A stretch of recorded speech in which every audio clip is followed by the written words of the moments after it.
24 Sanam Chantier from our International Affairs Desk. Sanam, the initiatives that were discussed there in Salzburg, apart from Brexit, on the issue of migration, seem to be very focused on the notion that this needs to be tackled at source. What was said exactly? By way of background, Tom, the European Union had previously struck deals with countries like Turkey and Libya in a bid to actually tackle what they're referring to as illegal immigration, of course. But now all they want to do is they want to expand this initiative further afield. And so we're talking about everything from the fight against the business of traffickers. So the leaders in Salzburg decided to call for very serious negotiations with countries like Egypt and nations in Northern Africa. So the initiative itself, the strategy itself, is nothing new, because you have leaders in the bloc that for years have been pumping billions of euros into and around the Mediterranean, and leaders that are more sort of autocratic leaning. Now, when it comes to these negotiations, a date has been given, an approximate date of February 2019.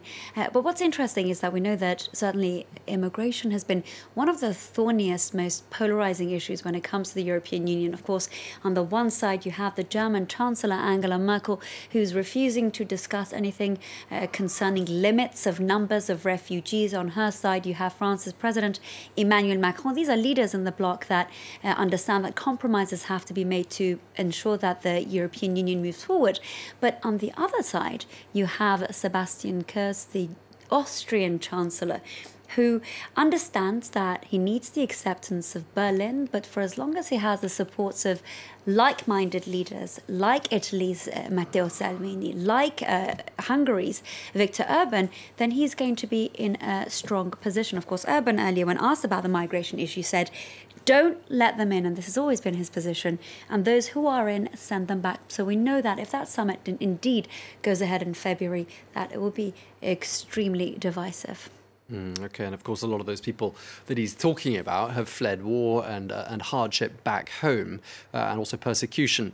And that's interesting because this comes against the backdrop of a new report published by the World Bank, which says that, you know, the number of people living in extreme poverty is down slightly. You might think that's a cause for celebration, but there are a lot of conflicts around the world, making the issue of tackling extreme poverty all the more difficult, isn't it? Absolutely. So what is extraordinary about it, given the circumstances, is the fact that absolutely it seems that numbers are down on the whole, but the decline in poverty rates has actually slowed down quite considerably. So the number of people, and this is just going to blow your mind, living with under $2 a day has fallen to a record low of 736 million, which sounds like an immense lot, and it certainly is. It's 10% of the global population. Previously, it was 11%. Now, to delve into that report and to make it a little bit more palpable, it's worth mentioning that poverty rates in areas like the sub-Saharan Africa have increased. And of course, we're also talking about the Middle East and Africa as a result of the conflicts in Syria, in Yemen. Again, the numbers have increased in that sense, but it's not all bad news. You've got Southern Asia, which has shown remarkable progress. But as you mentioned, there is a level of bleakness to this report, certainly when it comes to the future, because they had previously set a goal of 2030, the year that we're supposed to completely eradicate poverty across the globe.